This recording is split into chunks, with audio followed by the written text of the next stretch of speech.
Hey guys, so I've decided to stop doing the 1 minute money tips. I feel like they really aren't bringing as much value as I would like them to bring. I think just simply because of the fact that 1 minute's not really enough to break down a certain topic that really is important. You know, it's these are topics that are going to affect you in your everyday life, and I think that it merits a longer frame video. So I'm gonna start putting the original videos on YouTube, and then I'll put small snippets of them on Instagram and Snapchat to try and compress it a little bit. But the full videos will be on YouTube. I might launch some on Fridays. It might be called, you know, financial topic Fridays or something like that, and don't have to do with anything that has to do with financial planning. It can be estate planning, it can be investments, real estate, mortgage. So today I kind of want to talk about this number that financial planners really, or financial advisors throw out there, of 15%. That 15% should be going into your retirement. And what I really hate is that financial planners and financial advisors really try to give you a very generic percentage. You know, this much you'd be going into retirement, which currently the norm is 15%, or this much should be your monthly payments, or which is 35 to 38% should be your housing expense or car, you know. And they kind of try to break down your income in percentages, and I think that's an incorrect way, especially when it comes to investments, of allocating how much needs to be invested every single month. I think 15% is way too much. You should not invest 15% of your income in a retirement account.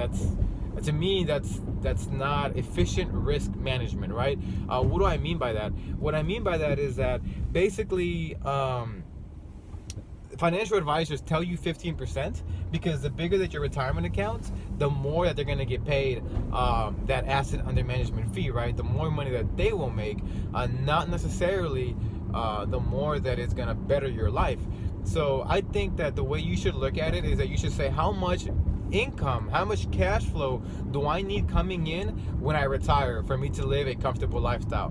Do I need, you know, 3 grand, 4 grand, 5 grand coming in, or 10 grand coming in every single month for me to live a comfortable lifestyle retirement? And if that's the case, if it's 100 grand, then at what rate will my investment be growing at when I retire?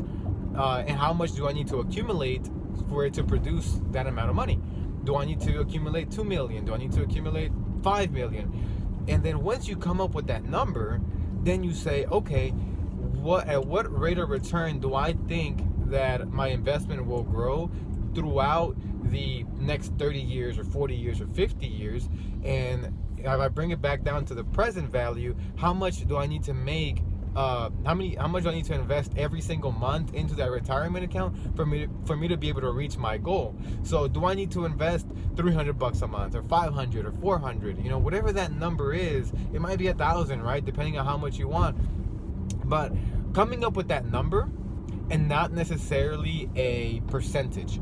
And why do I say that? Because if you come up with a number and you say, okay, let's say that I only need to put in $300 a month for me to live a comfortable retirement, then that's only one aspect of your investments, right? If that's only 5% of your income, then the other 10% can go into what I call current assets, current investments, right? So investments that are in a shorter term, that are 5-year, 10-year, even 2 to 3 year investments that will better your life throughout, you know, it'll better your standard of living throughout your life, which basically means, okay, hey, if I'm putting this much into my long-term plan, which is my retirement, which is my 30, 50-year plan, what am I doing that's going to better my life, you know, 5 years from now? Am I going to buy that investment property? Am I going to put 10% into savings so that I can buy an investment property, let's say 5 years from now or 3 years from now, that's going to generate, you know, $500, $600, $700, or $1,500 a month, that now is bettering my lifestyle throughout my lifetime, and it's also potentially compounding as well. So if you continue to do that throughout the 30-40 years that you also have a retirement plan growing for you, you'll have more than one asset. You'll have more than just that one retirement account. You'll have retirement account and maybe investments and maybe other businesses, maybe even if it is a brokerage account, you know.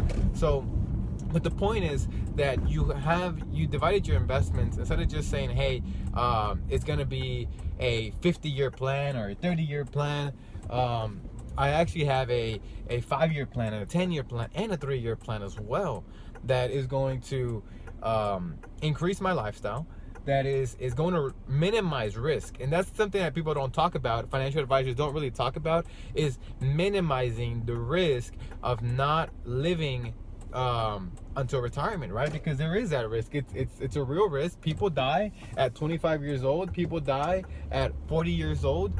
And so you may never see that money. You may never see that money that has been accumulated in that retirement accounts. So in order to minimize that risk, instead of just throwing everything into a long-term plan, throw it into a midterm and a short-term plan as well, so that you can actually enjoy some of that money and reap the benefits of your investments throughout your lifetime as well. So that's it on that topic, guys. I appreciate you guys listening, and like I said, I'm gonna try and be more consistent. I know that I haven't been lately when it comes to these videos, but I want to try and launch one at least on Fridays, at least one per week, and we'll kind of take it from there and see what works, and see how you guys react to them, and if you like them, and at what consistency, and we'll go from there. So just thank you so much for following me. I really appreciate it, and I'll see you next time. Thank you.